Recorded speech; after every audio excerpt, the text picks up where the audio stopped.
જોઈએ।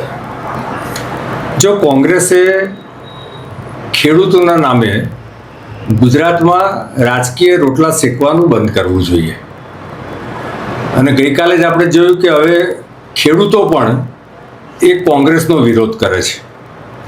સવાલ કોંગ્રેસ અથવા તો બીજી પાર્ટી કોણ કોની બી ને કોણ કોની સી છે એ લોકોએ નક્કી કરવાનું છે, પરંતુ ગુજરાતમાં માનનીય મુખ્યમંત્રી શ્રી ભૂપેન્દ્રભાઈ અને એમની સરકાર એ ખેડૂતો માટે ખૂબ જ સંવેદનશીલ છે અને ભૂપેન્દ્રભાઈ કોઈ પણ સમસ્યા હોય એનું સમાધાન એ શોધી લાવે છે અને ખેડૂતો માટે વ્યક્તિગત રીતે આપણે જોયું છે કે એમની લાગણી હકારાત્મક છે।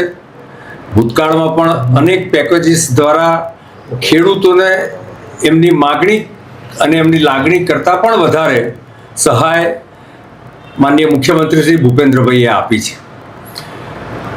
ખેડૂતોને જે રીતે કોંગ્રેસ ભ્રમિત કરવાનું કામ કરે છે એ વાસ્તવમાં ગુજરાતમાં પોતાની જમીન શોધવાનું કામ કોંગ્રેસ કરે છે, પરંતુ ગઈકાલે પણ આ કોંગ્રેસ પ્રેરિત અને કિસાન કોંગ્રેસ પ્રેરિત આંદોલનને ખેડૂતોએ જાકારો આપ્યો છે।